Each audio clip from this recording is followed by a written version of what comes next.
रुक्मणी रोकर बोली,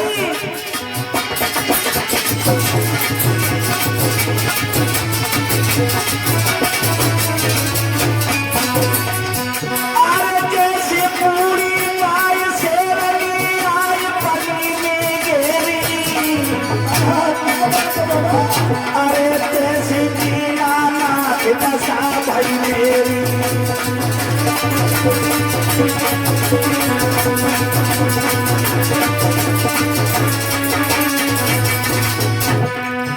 चले आइयो मोरारी, चले आइयो कन्हैया बेटे आई, चले आइयो मोरारी।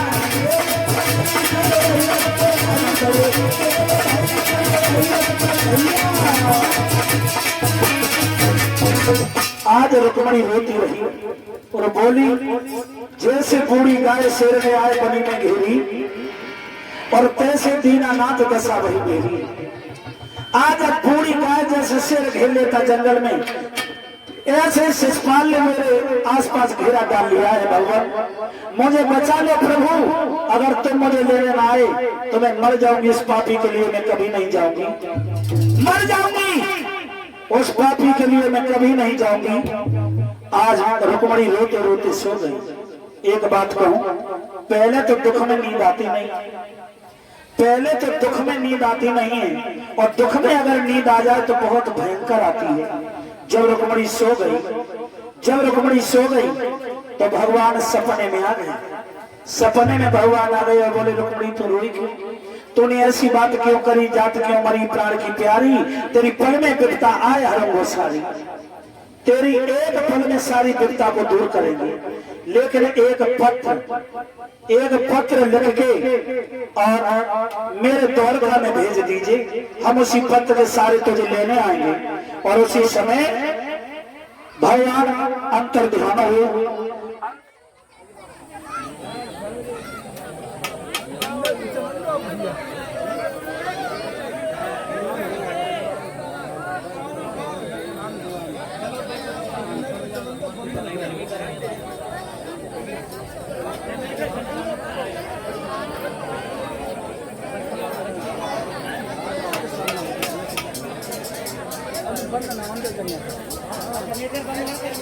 आप जनरेटर बंद ना करियो, आज भर्ती आ जाए तो दादा।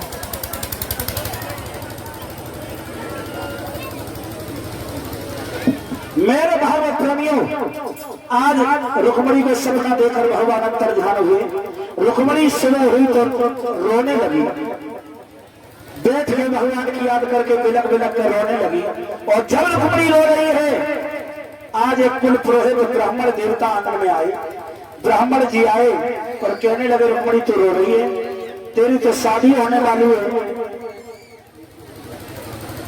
और ये दीपू प्रजापत कठेरा के हैं, 51 रुपए मुझे अंतिम दिन विदाई के रूप में भेंट करते हैं। भगवान धन से भंडार भरे रखे हैं। मेरे भाव प्रेमियों, पंडित जी कहने लगे, रुक्मणी तो रो रही है? बोले हाँ। क्यों? तेरी तो शादी होने वाली है। बोले मेरी शादी नहीं, मेरी बर्बादी होने वाली है। बोले तेरी बर्बादी? बोले मैंने अपना सर्वस्व भगवान को न्यौछावर किया है, और मेरा भैया अपने साले के लिए मेरी शादी कर रहा है। तो उसी समय मेरे भागवत प्रेमियों कहने लगे पंडित जी से, रुक्मणी मेरा एक संदेशा पहुंचा दो भगवान के पास, भगवान के पास एक मेरा संदेशा पहुंचा दो। बोले क्या? एक पत्र पहुंचा दो। बोले हाँ जरूर भेजेंगे। रुक्मणी अपने भगवान के लिए पत्र लिखने लगी। कैसे? कि शोक के सागर में कन्हैया आज मेरी नैया पड़ी, कौन है खिबैया मेरो के हर के मुख गैया पड़ी, मोसी भागिन की कन्हैया अब लाज तो तुम्हारी लाज है, जो शिशुपाल मोए घेरे परो जैसे चिड़ैये बाज है। पत्र लिखा और बोले, प्रभु मुझे ले जाओ पत्र लिखकर बंद किया। ब्राह्मण देवता धीरे धीरे चलकर मेरे भागवत प्रेमियों द्वारका में पहुंचे और द्वारका में जब भगवान ब्राह्मण देवता चलते चलते थक गए, जब रास्ता में एक वृक्ष के नीचे बैठ गए और भगवान की स्तुति करने लगे, तो भगवान तन की जाने मन की जाने जाने चित्त की चोरी, और ऐसे प्रभु से कहा छुपी है जिनके हाथ में डोरी। भगवान ने अपनी योग शक्ति के द्वारा आज पूरे ब्राह्मण को अपनी द्वारका में पहुंचाया। द्वारका में जब धीरे धीरे पंडित चल के दरबार में पहुंचे तो प्रणाम किया है नाना उग्रसेन को, बलराम को प्रणाम किया। बोले आप, बलराम से बोले आप ही कृष्ण हैं। बलराम बोले हम कृष्ण नहीं है, कृष्ण वो बैठे। सही पंडित जी सोचने लगे अरे बिटिया ठगी है, जय करिया पे पागल वही थी। बोले हम कृष्ण से अकेले में बात करना चाहते हैं। उसी समय भगवान अकेले में गए और बोले क्या चाहिए? बोले रुक्मणी का पत्र भगवान को दिया, और पत्र जब रुक्मणी का भगवान ने पढ़ा तो कहने लगे कल इसकी शादी हो जाएगी और ये ससुराल पर से चली जाएगी, ससुराल चली जाएगी। भला हम कैसे जा पाएंगे?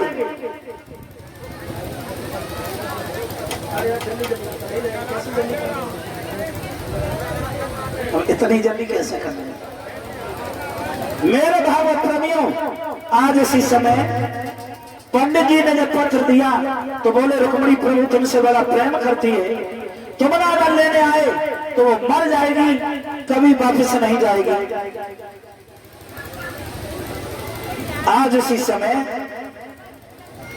भगवान कहने लगे जब हम चलें, मुझे मेरे बलराम भैया भेजते नहीं है, जब हम चलें तो थोड़ी दूर चलिए, बीमारी को नाटक करिए और हम तुम्हारे साथ चलेंगे जरूर।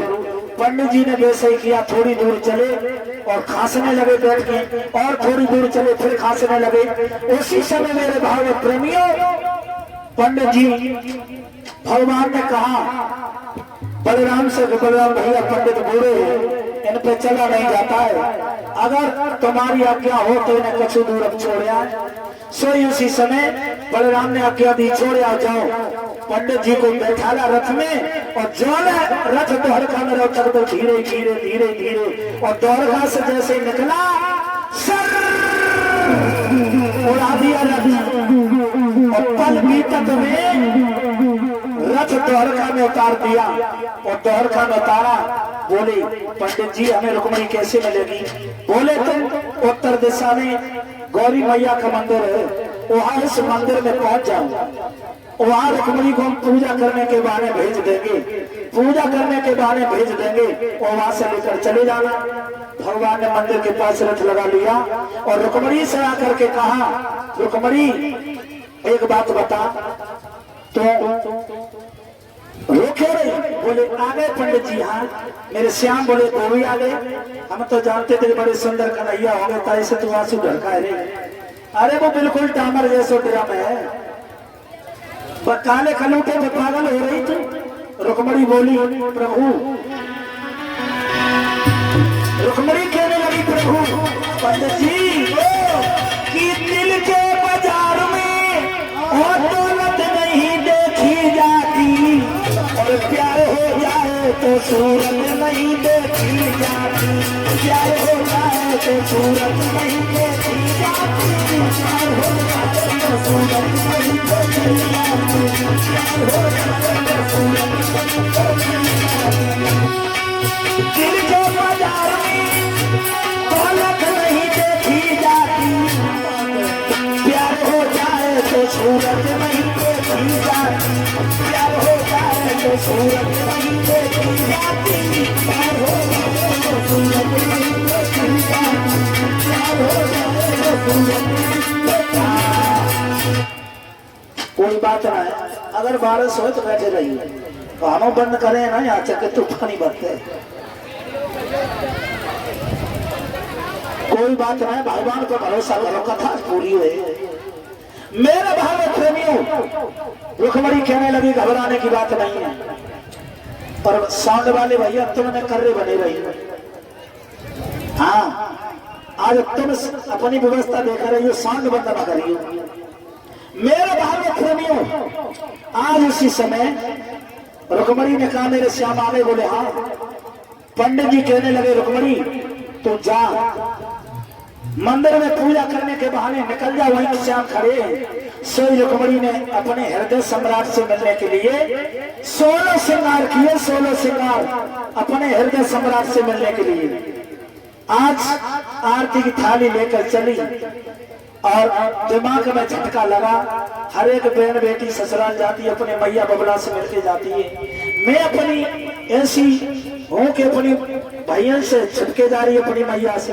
भले ही भेद खुल जाए, भले ही राज खुल जाए, अपनी मैया को बता के जरूर जाऊंगी। हाँ, मैया के पास पहुंच गई रुक्मणी और बोली माँ मेरी बारात कब आ जाएगी, मेरी शादी कब हो जाएगी, मैं ससुराल कब चली जाऊंगी।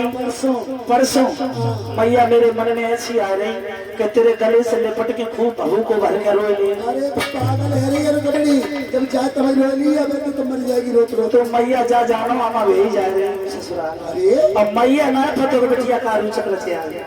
हाँ, और आए मैया के गले से लिपटी आई और फूट फूट के रोने लगी। कैसे पहले की बहन बेटियां ससुराल जाती तो खूब रोती थी, आजकल शादी भाई मारुति में बैठी टाटा बाय बाय करते चली जाती है। और कछुए के तो रोइयो सो खेत निकल के कट कट बातें